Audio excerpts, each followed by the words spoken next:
नमस्कार। मैं हूँ doctor Anju Gupta, city multi speciality hospital, Bhopal, Madhya Pradesh से।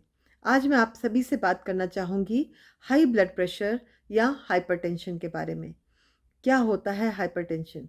इसे साइलेंट किलर भी कहते हैं, क्योंकि इसके लक्षण नाम मात्र के होते हैं और मरीज़ को पता ही नहीं चलता कि उसे हाई ब्लड प्रेशर है, और जब तक पता चलता है तब तक उसके शरीर के विभिन्न अंगों में परमानेंट डैमेज हो चुका होता है। इसीलिए इसे साइलेंट किलर कहते हैं। इसमें लक्षण बहुत मामूली होते हैं, जैसे सिर दर्द, पसीना आना, घबराहट होना, छाती में दर्द होना, स्ट्रेस होना। तो इन सभी लक्षणों को मरीज़ बहुत हल्के में लेते हैं और डॉक्टर के पास नहीं जाते। अब क्या होता है हाइपरटेंशन? नॉर्मल ब्लड प्रेशर कहलाता है 120/80 millimetre of mercury. 120 systolic, 80 diastolic blood pressure.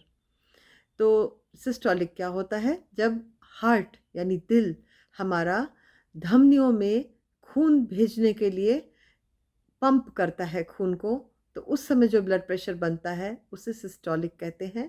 और जब हार्ट का जो वेंट्रिकल्स हैं वे खून से भरने के लिए थोड़ा फैलते हैं, उस समय का ब्लड प्रेशर डायस्टोलिक कहलाता है।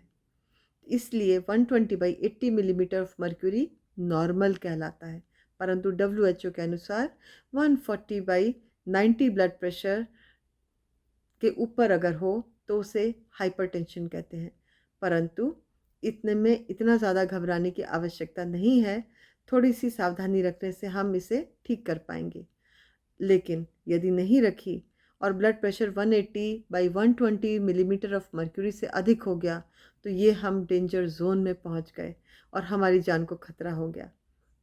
धमनियाँ सिकुड़ जाती हैं, जिस कारण से हार्ट को अधिक प्रेशर लगाना पड़ता है खून भेजने के लिए।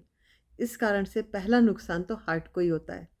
हार्ट के लेफ्ट वेंट्रिकल में हाइपरट्रॉफी हो जाती है, मांसपेशियाँ ज़्यादा बढ़ जाती हैं, और हार्ट की खुद की आर्टरी, कोरोनरी आर्टरी में भी एथेरोस्क्लेरोसिस होने के कारण यदि ये पेशेंट एक्सरसाइज करे तो हार्ट को पंप करने के लिए और अधिक मेहनत करनी पड़ेगी, तो उसे ऑक्सीजन की ज़रूरत पड़ेगी, जो उसे कम मिलेगा तो वो उसे आसानी से हार्ट अटैक हो सकता है। तो ये बहुत बड़ा खतरा है। साथ ही समय बीतते-बीतते यदि ट्रीटमेंट नहीं लिया गया तो हाइपरट्रॉफी से बदलकर अब हार्ट फेलियर में कन्वर्ट हो जाएगा। हार्ट की मांसपेशियों की कंडीशन, यानी हार्ट धीरे-धीरे फैलने लगेगा और पंप करने की क्षमता उसकी कम हो जाएगी। हार्ट के अलावा दूसरा जो सबसे महत्वपूर्ण अंग है, जो इसको सबसे ज़्यादा खतरा है, वो है हमारा ब्रेन, दिमाग।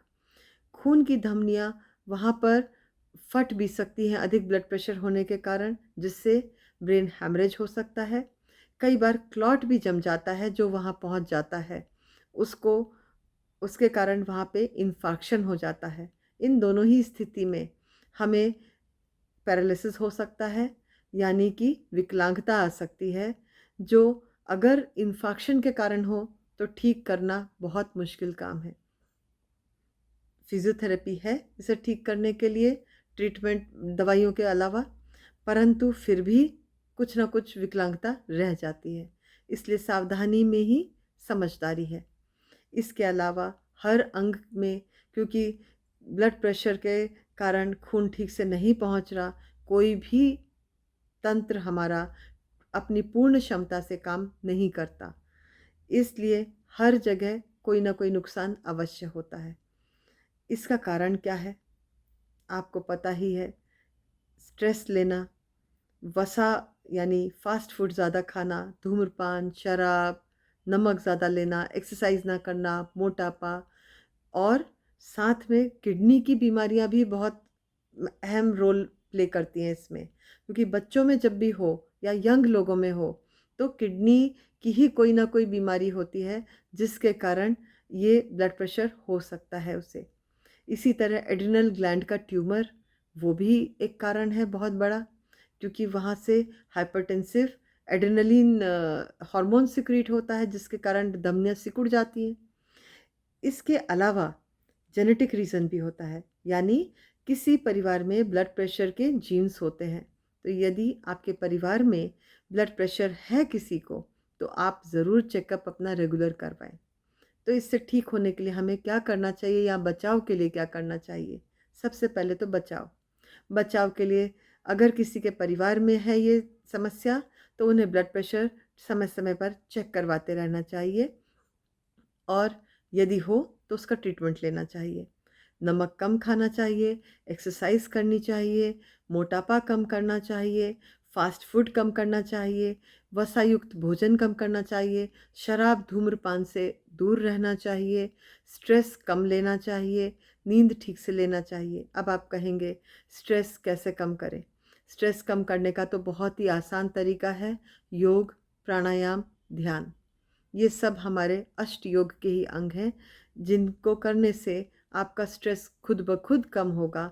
आप काम भी बहुत अच्छे से कर पाएंगे और स्ट्रेस के कारण होने वाली सारी बीमारियां, हाई ब्लड प्रेशर तो एकमात्र बीमारी है, स्ट्रेस के कारण तो कई बीमारियां हो जाती हैं, उन सभी में आपको फ़ायदा होगा। अब इन सब के बावजूद यदि आपको ब्लड प्रेशर हो ही जाता है, तो आप अपने डॉक्टर को अवश्य दिखाएं। ब्लड प्रेशर समय समय पर नपवाएं और जो दवाई आपको डॉक्टर बोले, जिस समय पर लेने के लिए बोले, उसे ज़रूर लें। एक भी घंटे का गैप ना करें, क्योंकि थोड़ी भी देर करने से आपका उस दौरान ब्लड प्रेशर बढ़ जाएगा और उस कारण आप दवाई लेते हुए भी इसके सारे दुष्परिणामों का शिकार हो जाएंगे। इसलिए समय का बहुत ध्यान रखें और डॉक्टर की सलाह ज़रूर मानें। उम्मीद है मेरी बात आप सभी को समझ आ गई होगी। तो स्वस्थ रहें, सावधान रहें, सुरक्षित रहें। धन्यवाद। कैसा लगा ये वीडियो हमें कमेंट सेक्शन में ज़रूर बताएं और अगर ये वीडियो पसंद आया हो तो इसे लाइक और शेयर भी करें और हमारे channel Asia net news Hindi को सब्सक्राइब करना ना भूलें और इसके नोटिफिकेशन पाने के लिए बेल आइकन को ज़रूर दबाएं।